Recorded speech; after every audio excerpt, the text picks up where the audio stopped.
حضرت مولانا ثناء اللہ غالب مرحوم کی نماز جنازہ آج بروز پیر دن 11 بجے کمیونٹی سینٹر کے سامنے واقع جنازہ گاہ ماڈل ٹاؤن ہمک میں ادا کی گئی۔ یہ نماز جنازہ ماڈل ٹاؤن ہمک کی تاریخ کا ایک بڑا اور یادگار اجتماع قرار دیا جا رہا ہے۔ اس موقع پر سیاسی، سماجی، کاروباری شخصیات کے ساتھ ساتھ علماء کرام، وکلاء اور صحافی حضرات کی بڑی تعداد نے شرکت کی۔ شرکا نے مرحوم کی دینی، سماجی اور علمی خدمات کو خراج عقیدت پیش کرتے ہوئے کہا کہ مولانا ثناء اللہ غالب کی وفات سے ایک بڑا خلا پیدا ہو گیا جو مدتوں پر نہیں ہو سکے گا۔ مزید یہ کہ نماز جنازہ میں شریک افراد نے خبرنامہ ٹی وی سے گفتگو کرتے ہوئے اپنے تاثرات بیان کیے، جنہیں آپ تفصیل کے ساتھ اس ویڈیو میں دیکھ اور سن سکتے ہیں۔ ہمارے علاقے کی سب سے مشہور و معروف علماء کرام کی عظیم شخصیت جناب حضرت ثناء اللہ غالب صاحب اس دنیا سے پردہ فرما گئے ہیں، اور علامہ صاحب ایک بڑی عظیم شخصیت تھی، ایک مدبر شخصیت، اور جیسا ایک عالم کو ہونا چاہیے تھا بالکل ویسے ہی ہمارے استاد محترم ویسی شخصیت تھی۔ آج جیسے آپ دیکھ لیں کہ پورا علاقہ یہاں موجود ہے اور ہر بندے نے اپنی محبت کا اظہار ان کے ساتھ کیا۔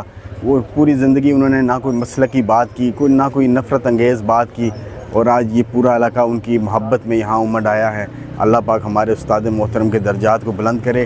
وہ ہمارے استاد ہر جگہ پہ ہر باطل کے خلاف سیسا پلائی دیوار کی طرح اپنا کردار ادا کرتے تھے، اور ہمارے سالار تھے اس لشکر کے سب سے زیادہ۔ آج قافلہ تو موجود ہے لیکن سالار قافلہ موجود نہیں۔ اللہ پاک ان کے وہ جہان اچھا کرے اور انہیں جنت الفردوس میں اعلیٰ مقام عطا فرمائے۔ بہت شکریہ۔ ہمارے استاد محترم ہے اور ہمارا تقریباً کوئی 25-26 سال کا ان کے ساتھ تعلق ہے۔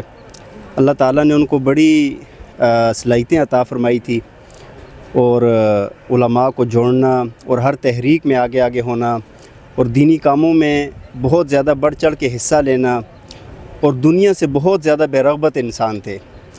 اللہ ان کی بال بال مغفرت فرما کر اللہ ان کے درجات کو بلند فرمائے، اور رب کریم ان کی کاوشوں کو جو انہوں نے اللہ کے دین کے لیے کی، اللہ ان کو بارگاہ اقدس میں قبول فرمائے، اور رب العالمین ان کے جانشین مولانا مفتی اسد اللہ غالب صاحب، مولانا صلاح الدین صاحب، ان کے اہل خانہ، ان کی برادری والے، اور جتنے بھی ان کے مقتدی حضرات ہیں، جتنی بھی ان کے متعلقین ہیں، جتنے بھی ان کے جاننے والے ہیں، اللہ سب کو صبر جمیل عطا فرمائے۔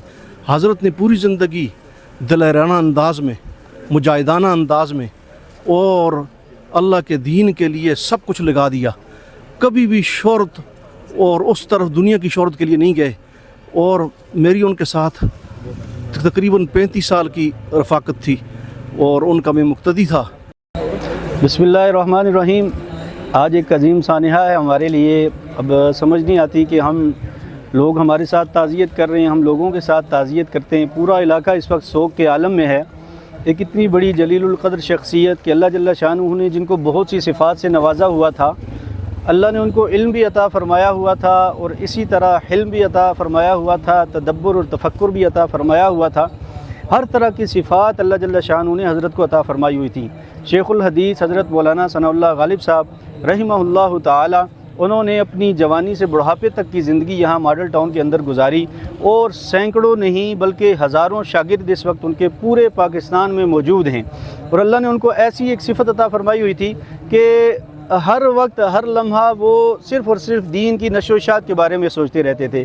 ہم حیران ہوتے تھے کہ اس بڑھاپے میں بھی اپنے علاقے میں جہاں جنگلات اور بالکل کوئی سہولیات نہیں، بجلی نہیں پہنچی ہوئی، وہاں پہ انٹرنیٹ نہیں پہنچا ہوا، سہولیات نہیں ہیں لوگوں کے پاس، لیکن حضرت نے وہاں اپنے آبائی علاقے میں گلگت بلتستان میں جہاں بجلی بھی نہیں پہنچی ہوئی ہے، دین پہنچانے کی کوشش اب بھی یہاں سے کر رہے تھے۔ یہاں پہ آپ جتنے لوگوں سے بھی گفتگو کریں گے، ہر بندہ رنجیدہ ہے، ہر بندہ افسردہ ہے، کہ جس کی وجہ سے یہاں پہ آپ دیکھیں اتنا بڑا جنازہ ہوا۔ اور ایک بات جو میں یہاں پہ ہائی لائٹ کرنا چاہتا ہوں کہ ہم اس وقت جس جگہ پہ موجود ہے، اگر کیمرہ آپ کو دکھا سکیں تو اس سے پیچھے ایک ہاؤسنگ سوسائٹی کی دیوار ہے۔ انہوں نے وہ دیوار آگے کھینچ کے لا کے اس جگہ پر جہاں پہ یہ گراؤنڈ ہے جو بچوں کے کھیلنے کے لیے یہ رفائی پلاٹس ہیں ماڈل ٹاؤن کے، اس پہ قبضہ کرنے کی کوشش کی۔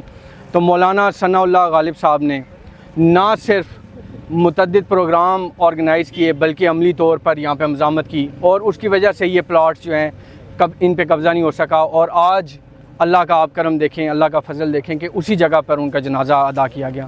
مولانا صاحب نے کشمیر کا مسئلہ ہو، فلسطین کا مسئلہ ہو، کوئی بھی پاکستان کا یا بین الاقوامی مسئلہ ہو، اس کے اوپر وہ ختم نبوت کا معاملہ ہو،